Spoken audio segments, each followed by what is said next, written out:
Hola, buenas noches, ¿cómo están? Gracias por estar ahí, como siempre, acompañando en todo este seguimiento de temas que sé que les están interesando mucho.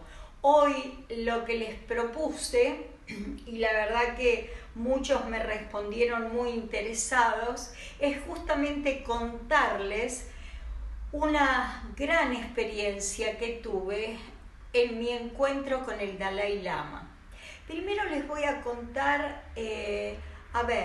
Ana Garrido Caro, el paneo del mapa de los pies, para acá, para este costadito, Juan, ¿lo ve? Ahí, el símbolo de Rémaca, y acá tengo varios papeles donde también les voy a ir mostrando diferentes fotos de este gran encuentro con el Dalai Lama. Entonces, esta charla se va a dividir en dos partes. En la primera les voy a contar esta experiencia con él en India, en el año 89, donde justamente ese año le dieron también el Premio Nobel de la Paz. Y va a haber una segunda parte con respecto al Dalai Lama.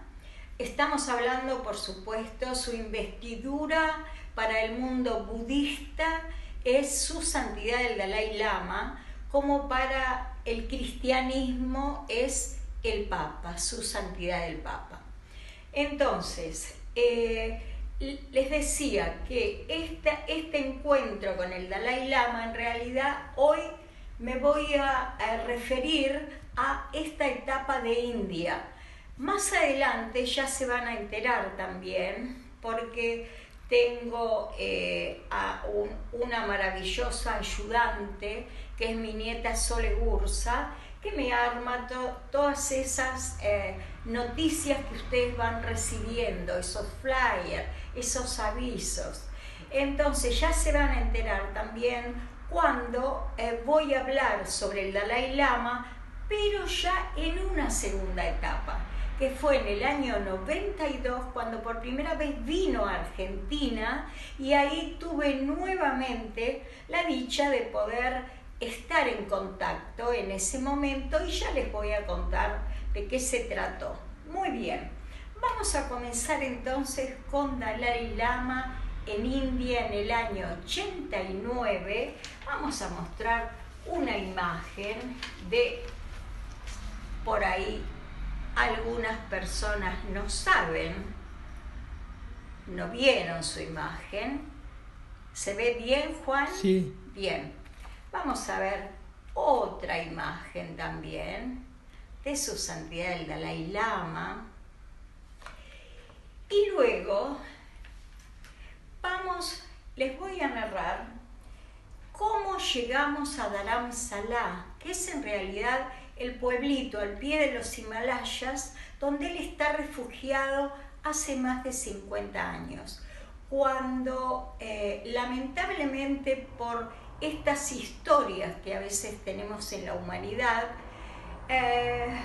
los chinos en ese momento quemaron infinidad de templos, infinidad de escrituras sagradas budistas, y por supuesto también mataron muchos monjes budistas, monasterios incendiados y demás. Él logró escaparse y por suerte le dieron refugio en India, en este pueblito que les conté recién, que se llama Dharamsala. Muy bien, ahí estaba hace un montón de años. Yo en el año 89 viajé a India al primer congreso de medicina holística, que es un tema aparte, por supuesto, y nos invitaron para ir a visitarlo. Entonces, nos viene a buscar en un jeep doble tracción, porque era camino de montaña. Nos viene a buscar un tibetano, que son hombres muy rústicos, muy grandotes, y allí fuimos con otras 3 personas para visitar a Dalai Lama. Cuando llegamos a Dharamsala, nos quedamos una noche a descansar ahí en un lugar y a la mañana siguiente fuimos a visitarlo. El encuentro fue realmente, la palabra que a mí me resuena con mayor claridad con respecto a este encuentro es un encuentro luminoso, pero a la vez un encuentro también muy práctico. Él en ese momento habló sobre la compasión, el tema fundamental, la compasión. Después estuvimos visitando diferentes lugares de Dharamsala, entre ellos esta biblioteca con textos sagrados, que ahora también les voy a mostrar la foto. Miren, estos son todas unas hojas hechas en papiro, escritas, antiquísimos. Todos esos que ven ustedes ahí son libros muy antiguos, libros sagrados, donde están envueltos en esos paños de género, para mantenerlos, para preservarlos. Esto fue uno de los lugares. Otro de los lugares a los que fuimos fue a justamente uno de estos lugares que son orfanatos donde varios niños de todas esas personas tibetanas, monjes tibetanos y gente del pueblo del Tíbet que fueron masacrados, y justamente ahí en Dharamsala tienen también varios orfanatos con estos niños. Entonces, cuando fuimos a uno de esos orfanatos había niños de distintas edades. ¿Y qué es lo que nos pidieron que llevemos? Que llevemos caramelos. Entonces llevábamos en la mochila, en los bolsillos, caramelos, porque apenas entramos, lo primero con esos ojitos oscuros, pero tan brillantes, nos miraban y esperando justamente eso, ¿no? Que les demos caramelos. Acá hay otro de los lugares en Dharamsala. Este era uno de los lugares donde se podía tomar algo, se podía tomar té, se podían comer sopas de unas verduras que ellos mismos cosechan en sus huertas en ese pueblo. Y fíjense, en la pared había un lugar donde se podían dejar notas. Estamos hablando del año 89, o sea, no internet, no celular.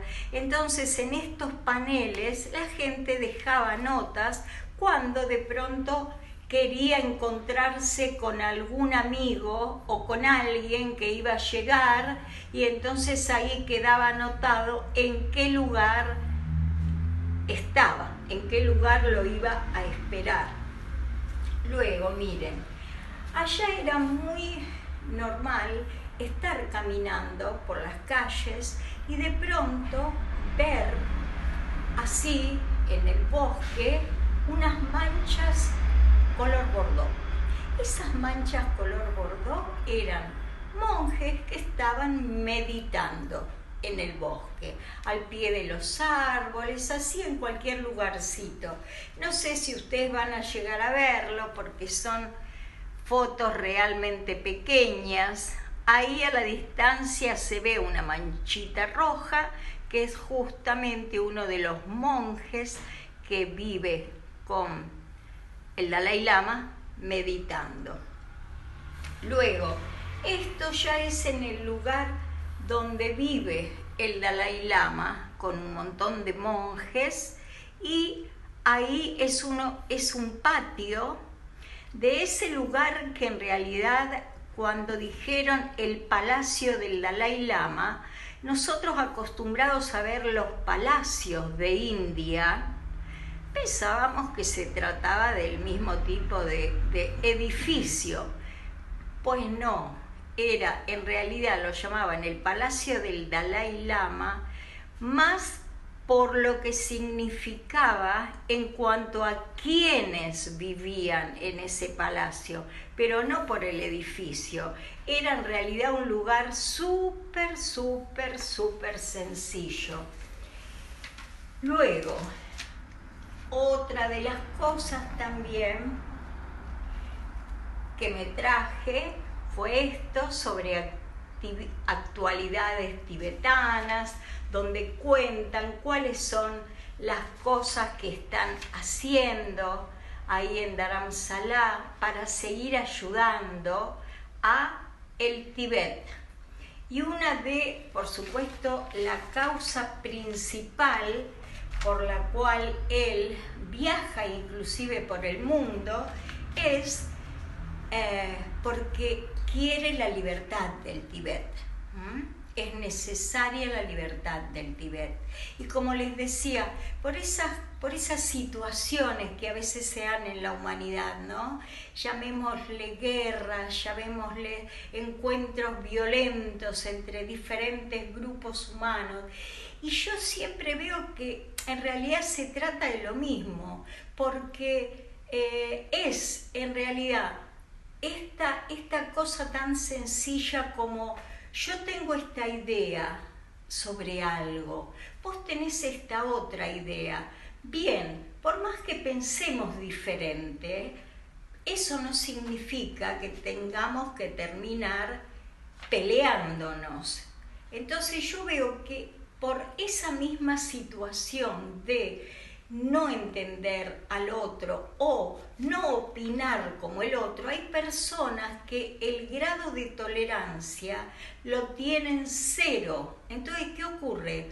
Sí, ahí vienen las grescas, las peleas, eso llevado a grupos humanos termina, por supuesto, en desastres totales, donde implica, por supuesto, otros seres humanos muertos. Entonces, pienso que es una de las cosas que está cambiando en la humanidad o en muchos seres humanos sobre todo, ¿no? Y esta es una de las cosas que justamente el Dalai Lama, una de las enseñanzas que ese día cuando estuvimos con él, más allá de hablarnos de lo que significa la compasión, miren esto.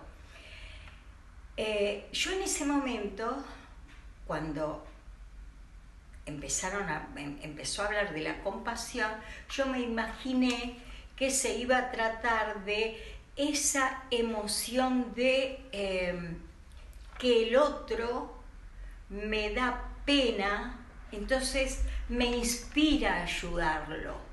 Y él me cambió absolutamente la óptica de la palabra compasión. Compasión es hacer por el otro algo con verdadera pasión, con verdadero amor, con verdadera capacidad de entrega, sea un ratito pequeño, largo, hacerlo con verdadera pasión, con compromiso. Y esto es una de las cosas que nos dijo, miren, solo existen 2 días en el año que no se puede hacer nada. Nos quedamos así como sorprendidos. Uno se llama ayer, el otro se llama mañana. Por lo tanto, hoy es el día ideal para amar, crecer, hacer y principalmente vivir. Una de las frases y de las enseñanzas, por supuesto, profundas, hermosas y por otro lado bien reales del Dalai Lama. El Dalai Lama dice también que la verdadera religión es justamente esto, de darse cuenta que estamos viviendo, más allá de todas las ceremonias, más allá de todos los ritos, de todos los rituales que cada religión tenga. En realidad, eso es, cada religión nos tiene que llevar a religarnos, a unirnos y a conocernos a nosotros mismos. Así que recuerden esto, solo existen 2 días en el año. Imagínate que nos quedamos 2 días en el año. Uno en que no se puede hacer nada. Uno se llama ayer y el otro se llama mañana. Por lo tanto, hoy es el día ideal para amar, crecer, hacer y principalmente vivir. Espero que este aporte de este encuentro profundo, fuerte y por otro lado de vivencias muy atípicas.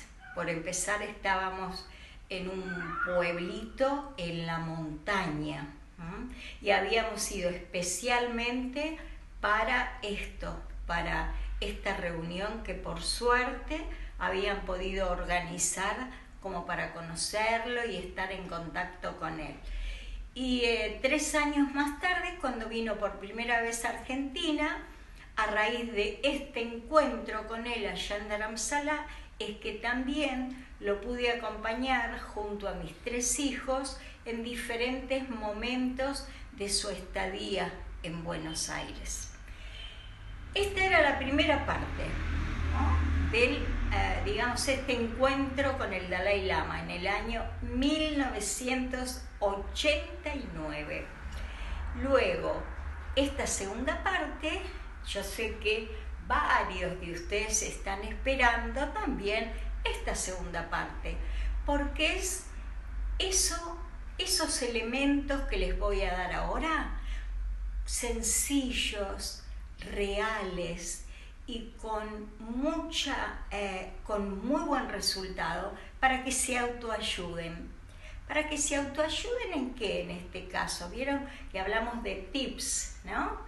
Se autoayuden en estos momentos en que a nivel humanidad ya no es un país u otro. A nivel humanidad estamos viviendo una situación muy particular, atípica, que ha movilizado muchas cosas en cada uno de nosotros, y entonces estos elementos que yo les brindo en cada una de estas charlas es con todo el amor, con todo gusto, para decirles áreas que pueden estimularse. En este caso, el tip va a ser, las áreas reflejas, van a ser para que ustedes sepan cómo ayudarse y ayudar también a familiares o a gente que está con ustedes para bajar los niveles de ansiedad. ¿Vieron todo este tema de la incertidumbre, de cuándo termina la cuarentena, cómo estaremos cuando termine la cuarentena? ¿Cómo vamos a reacomodar nuestras vidas, nuestras actividades, nuestra energía? Entonces, bueno, estas áreas reflejas son como para que ustedes sepan justamente equilibrar esos niveles de ansiedad. Cuando esa ansiedad es, por supuesto, desmedida. Entonces, miren, primero se los voy a mostrar acá. Ahí tengo el elemento, ahí. Las áreas que ustedes se van a tener, que ahora yo me voy a dibujar en el pie y que les voy a mostrar cómo trabajarlas, son estas, miren. Acá en el centro del pie, un área que se llama plexo solar.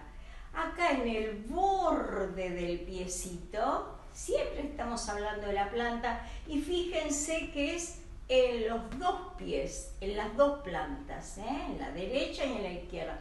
Plexo solar, un punto que tiene que ver con el sistema nervioso central.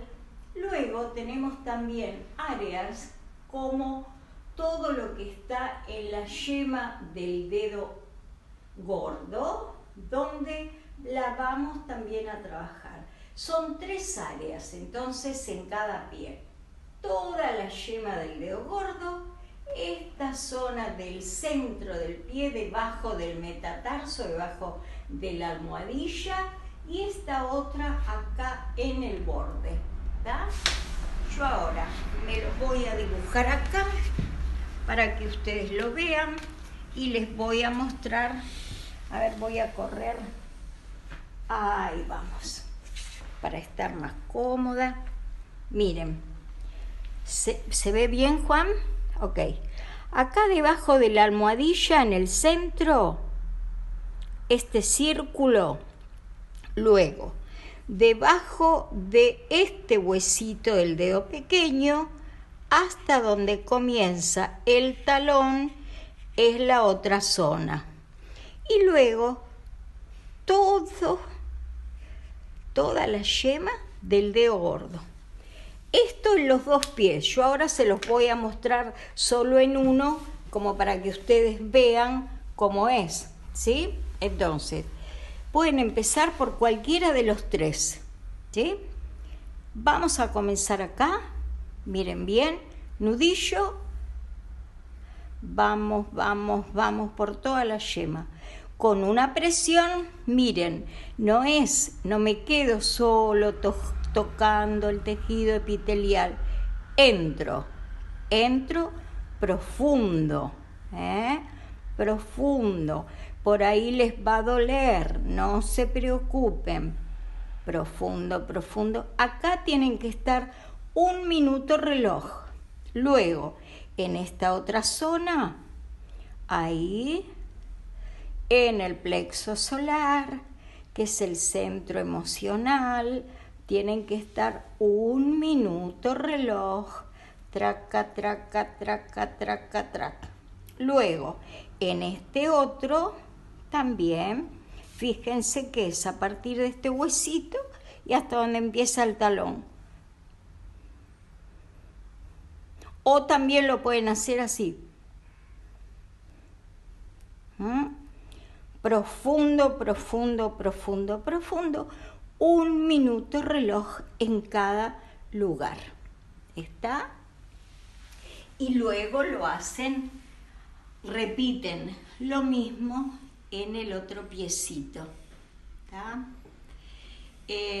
Todas las preguntas que ustedes quieran hacer, las pueden hacer ahora en estos contactos que están enviando, que después los voy a leer todos, los voy a mirar y los voy a responder, por supuesto. Pero si alguien quiere hacer alguna pregunta específica sobre el tratamiento de reflexología o sobre los cursos, o si quiere hacerme algún